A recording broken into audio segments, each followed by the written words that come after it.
ഷിനോജ്, ആശുപത്രി കെട്ടിടം പൂർണ്ണമായും ബലക്ഷയമുള്ള ഒരു കെട്ടിടം, അത് മാറ്റി പൊളിച്ചു കളഞ്ഞ് മറ്റ് ഒരു കെട്ടിടത്തിലേക്ക് മാറ്റണം, എല്ലാ സംവിധാനങ്ങളും മാറണം എന്നൊക്കെ വളരെ നേരത്തെ തീരുമാനിച്ച ശേഷവും പിന്നീടും അതിൻ്റെ ഒരു ഭാഗത്ത് വീണ്ടും വാർഡുകളൊക്കെ പ്രവർത്തിക്കുന്നു, ഒരു ഭാഗത്തേക്ക് ആൾക്കാരെ കടത്തിവിടുന്നില്ല എന്ന് പറയുമ്പോഴും ശുചിമുറി അടക്കമുള്ളവ ഉപയോഗിക്കുന്നു. ഇതൊക്കെ വലിയ അനാസ്ഥയാണ് സംഭവിച്ചിരിക്കുന്നത്. ഈ തൽക്കാലത്തേക്ക് ഇപ്പോൾ ആ വാർഡിൽ ആ കെട്ടിടത്തിൽ ഉണ്ടായിരുന്നവരെയൊക്കെ പുതിയ കെട്ടിടത്തിലേക്ക് മാറ്റിയിട്ടുണ്ട്. അപ്പോൾ വിചാരിച്ചാൽ ഇത് നേരത്തെ കഴിയുമായിരുന്നു അല്ലേ?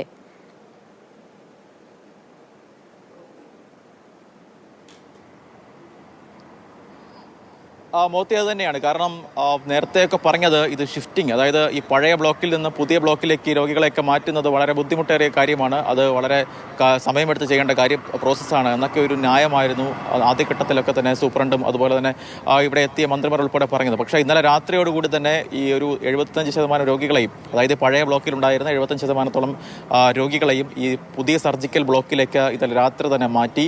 10 മുതൽ 15 വരെയുള്ള വാർഡുകൾ, അതൊപ്പം 17, 24 ആ വാർഡുകളിലെ രോഗികളെയാണ് ഇപ്പോൾ പുതിയ ഈ സർജിക്കൽ ബ്ലോക്കിലേക്ക് മാറ്റിയത്.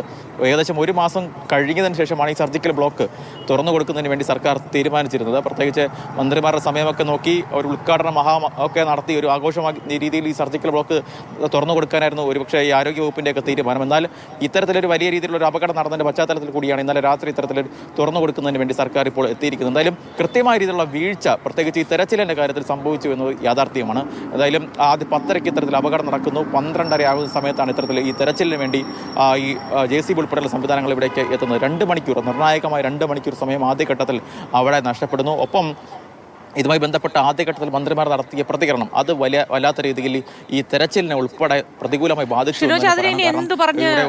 ആര് ന്യായീകരിച്ചിട്ടും ഒരു കാര്യവുമില്ല. തുടക്കത്തിൽ മന്ത്രിമാരുടെ ഭാഗത്തുനിന്ന് ഉണ്ടാവേണ്ടിയിരുന്ന പ്രതികരണം ഇതായിരുന്നില്ല.